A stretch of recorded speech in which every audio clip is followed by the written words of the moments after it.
So tonight we're going to be using intercepts. You're going to find x and y intercepts and interpret what they actually mean in real world situations, and we're going to use those x and y intercepts to graph lines.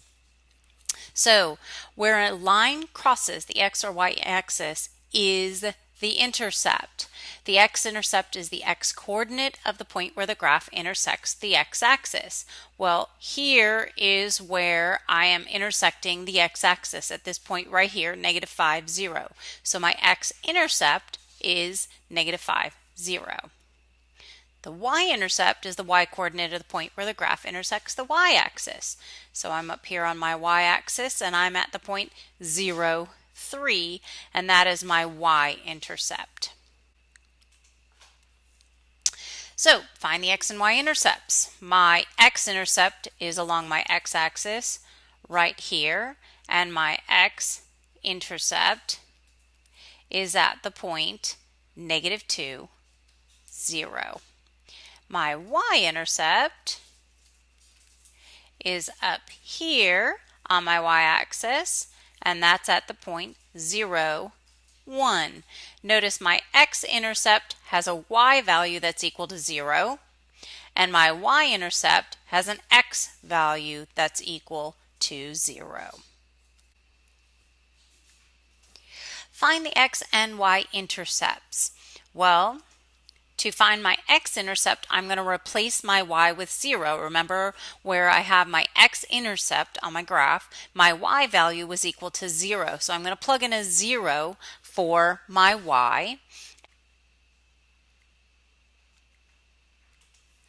So I've got 5x minus 2 times the quantity 0 equals 10.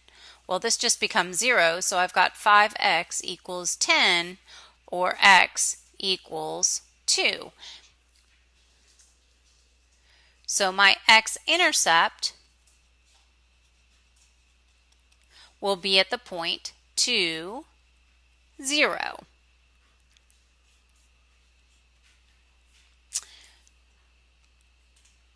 My y-intercept, I'm going to replace x with 0 and solve for y. So if I replace x with 0, I have 5 times the quantity 0 minus 2y equals 10. This becomes 0, so I have -2y equals 10. I divide by -2 both sides, I get y equals -5.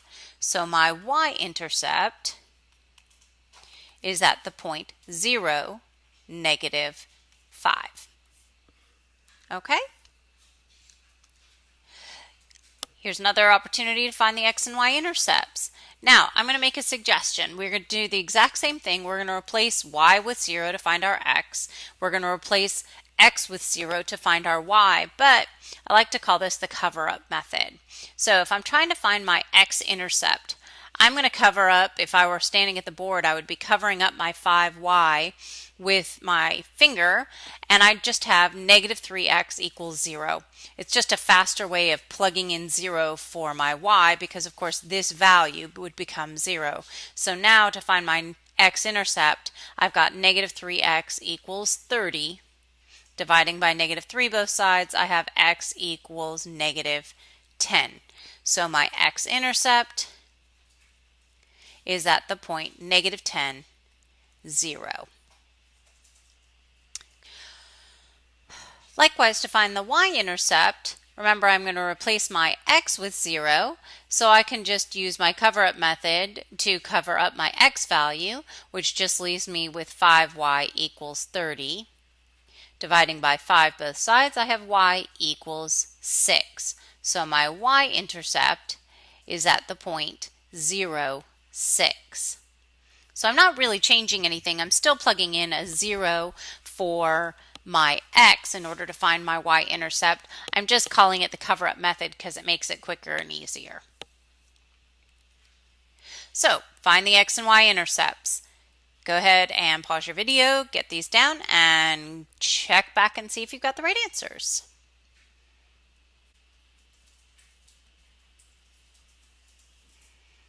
Okay, so I've got an x-intercept of 5, 0 and a y-intercept of 0, 2. Important vocabulary, make sure this is in your notes. A zero of a function is an x value that makes the function equal to 0. So in other words, a zero of a function is the same thing as the x-intercept of a function. So if we've found the x-intercept of a function, that is in fact the zero of a function. So if you're asked on a test, what is the zero of this function, you are looking for the x-intercept. So Mike is scuba diving off the coast of Java. We're going to use this graph to figure out some information about Mike's ascent. What are the x and y intercepts? So over here I have an x-intercept of 4, and notice the x axis is time in minutes, and I have a y-intercept of negative 120, and that negative 120 is his elevation in feet. So what does this tell me? Well, as you can see from the description, the x-intercept of 4, that's telling me that from point 0, the beginning of the ascent, it'll take Mike 4 minutes to reach the surface, because this is where he's surfacing. So it will take him 4 minutes to reach the surface. So my x-intercept represents the 4 minutes it'll take to reach the surface. The y-intercept down here at negative 120 is the elevation at the beginning of the ascent. So at time 0, because this is also 0 for time, he is at negative 120 feet, and I can trace how far he's gotten over each minute until he reaches the surface at 4 minutes. So my y-intercept is my elevation at the start of the ascent, and my x-intercept is the amount of time it took for Mike to ascend to the surface.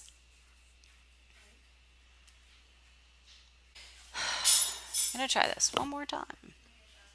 Okay, so I've got a scenario where Trish is running a 200-meter dash, and I know that she can run it in 25 seconds. I've got this function, f of x equals 200 minus 8x, that gives the distance remaining to be run after x seconds. I want to graph this function and find the x-intercepts. Well, I've got a real-world situation, so I know that I can't run negative seconds, so it would seem reasonable that my first domain value would be 0.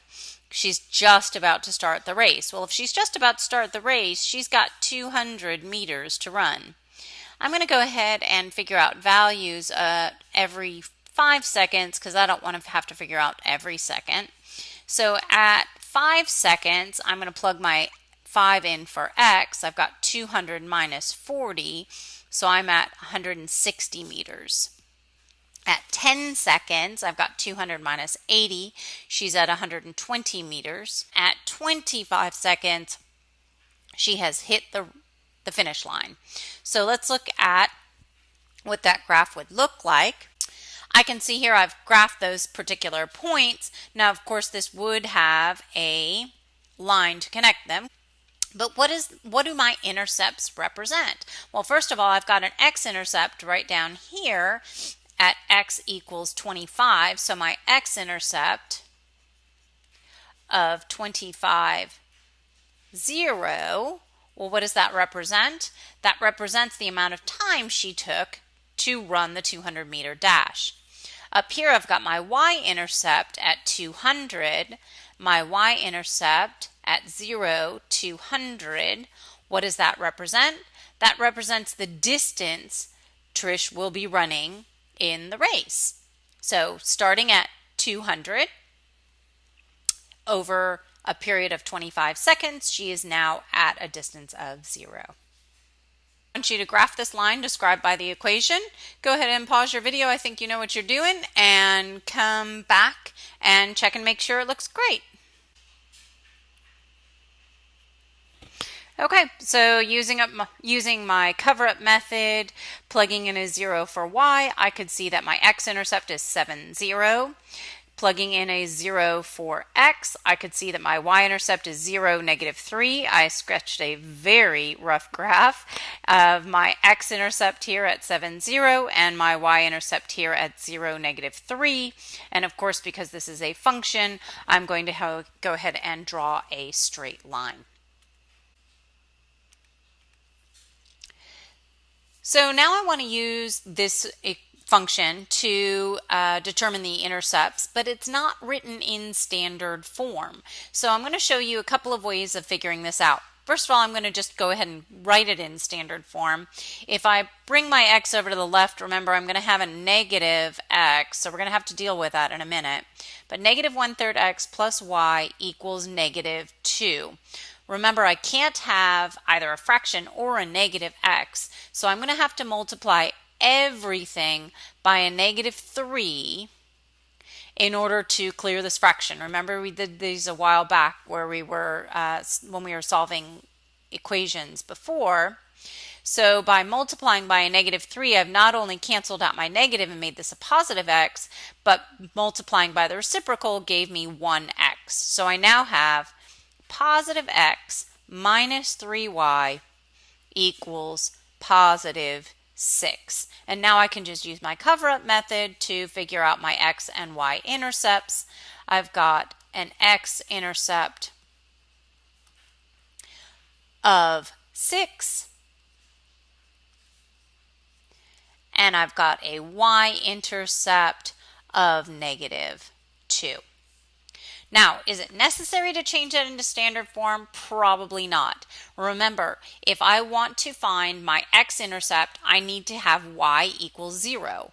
Well, if I just plug in 0 for y, I have 0 equals 1/3 x minus 2.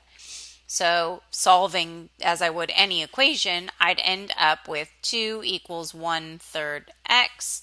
Divide by 1/3 both sides. So I've got 6 equals x. So I've done, 6 equals x. So I've done the same thing without having to move it around. This may be an easier choice for you. And remember, if I want my y-intercept, I need my x value to be 0. So I would have y equals, and if x is equal to 0, I even lose that fraction, y equals negative 2. I don't have to do any math at all, which is kind of cool. So I end up with my y-intercept of 0, negative 2. Just another option.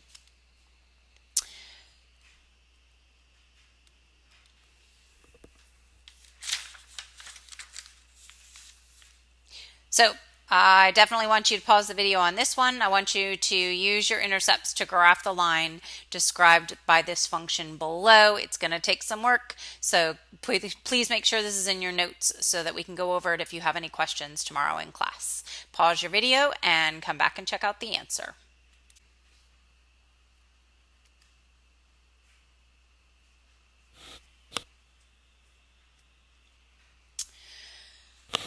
So by changing this into standard form, I moved my 1/3 y over to the left-hand side. I have 1/4 x plus 1/3 y. I had to multiply by 12 to clear my fractions.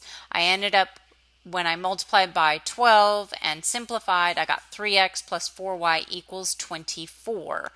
So I've got an x-intercept, doing my cover-up method, 3x equals 24, x equals 8, so 8, 0, and a y-intercept of 0, 6. So I've got my x-intercept at 8, 0, and my y-intercept of 0, 6.